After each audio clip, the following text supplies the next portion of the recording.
Hello बच्चों, मेरी किताब चैनल पर आप सभी का बहुत बहुत स्वागत है। आज हम बात करते हैं टोपी शुक्ला पाठ की। टोपी शुक्ला पाठ में क्या है, एक नजर डालते हैं। टोपी शुक्ला जो पाठ है वो राही मासूम रजा के उपन्यास टोपी शुक्ला का एक अंश है। कथा का नायक टोपी शुक्ला है और टोपी शुक्ला के इर्द गिर्द ही यह कहानी घूम रही है। तो ध्यान से आप इसको समझिए। बहुत आसान कहानी है, आपको बहुत आसानी से और जल्दी समझ आ जाएगी। टोपी के पिता एक जाने माने डॉक्टर हैं। उनका परिवार भरा पूरा है। घर में किसी चीज का अभाव न था। टोपी का दोस्त था इफ्फन। टोपी इफ्फन को सदा इफ्फन कहता था। वैसे टोपी के बिना इफ्फन और इफ्फन के बिना टोपी अधूरे हैं, बल्कि बेमानी है। इफ्फन के घर चलना जरूरी है। वैसे तो इफ्फन की कहानी बहुत लंबी है, पर उतनी जानना जरूरी है जितनी वह टोपी की कहानी के लिए जरूरी है। इफ्फन इस कहानी में जगह जगह दिखाई देगा।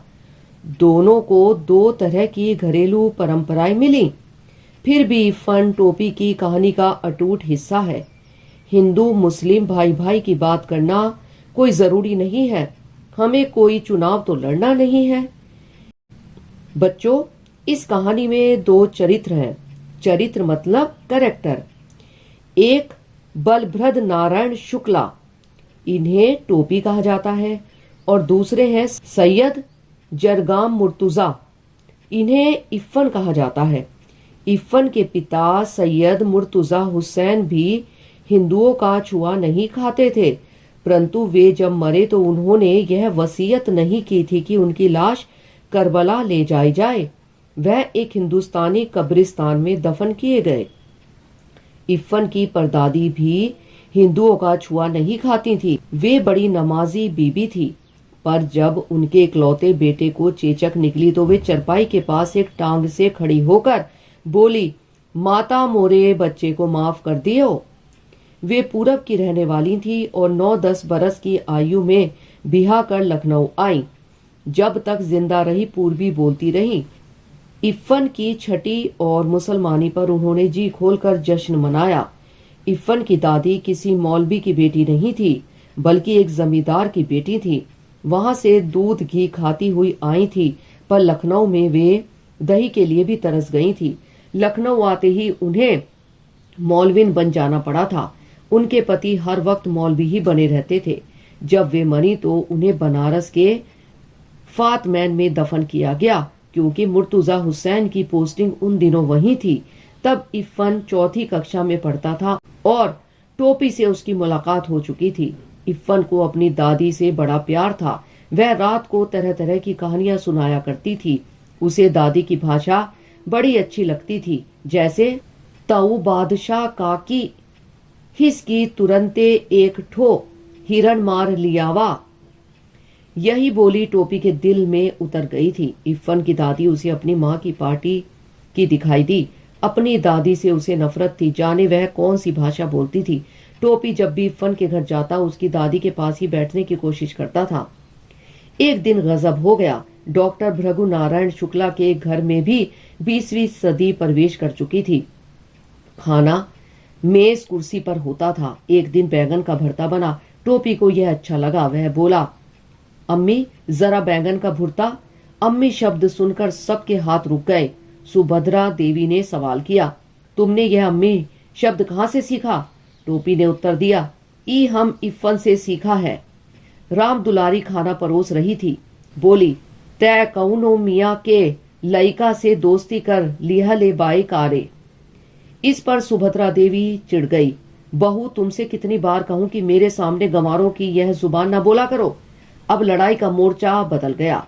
जब डॉक्टर भृग नारायण नील तेल वाले को यह बात पता चली तो वे अपना गुस्सा पी गए और तीसरे ही दिन कलेक्टर साहब के कपड़े और शक्कर के परमिट ले आए, क्योंकि टोपी ने उनके लड़के से दोस्ती गांठ ली थी। सुभद्रा देवी तो खाने की मेज से उठ गई, पर राम दुलारी ने टोपी को बहुत मारा, पर टोपी ने इफ्फन के घर जाने से रुकने के लिए हाँ नहीं भरी। मुन्नी, बाबू और भैरव उसकी कुटाई का तमाशा देखते रहे। उस दिन टोपी बहुत उदास रहा। दूसरे दिन जब वह स्कूल में इफ़न से मिला तो उसने सारी बात बता दी। दोनों ज्योग्राफी का घंटा छोड़कर खिसक गए।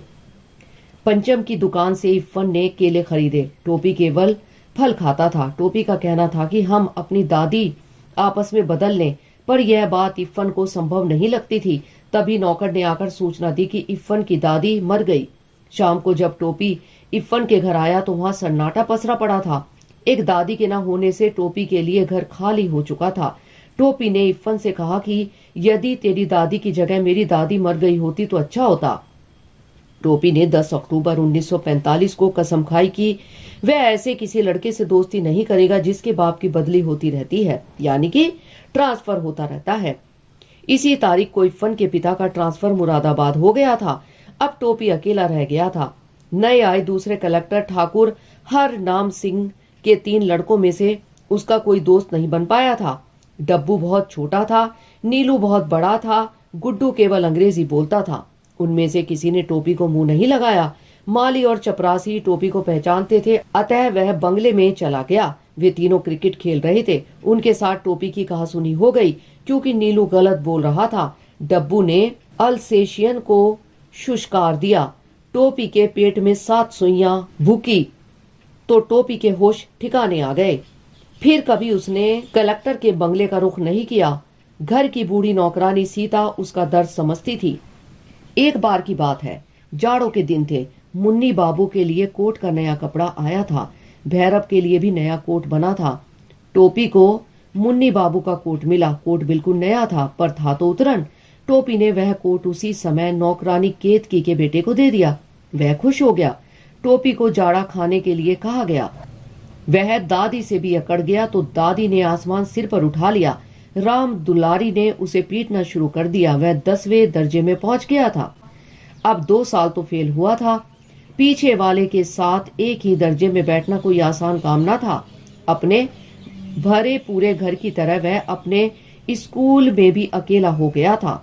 मास्टरों ने उसका नोटिस लेना बिल्कुल छोड़ दिया था, यानी कि उस पर ध्यान देना बंद कर दिया था। उसी किताब को पढ़ते टोपी को शर्म आती थी।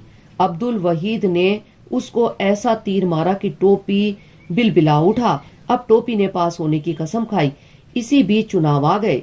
डॉक्टर भृगु नारायण चुनाव में खड़े हो गए। उनकी जमानत जब्त हो गई। घर में सन्नाटा छा गया। ऐसे वातावरण में टोपी का पास हो जाना ही काफी था। तो बच्चों, आप इस कहानी को बार बार सुनिए, इसको पढ़ लीजिए। आपको ये बहुत ही आसानी से याद हो जाएगी, क्योंकि जो हमारे प्रश्न उत्तर हैं वो इसी कहानी से संबंधित हैं। बाय।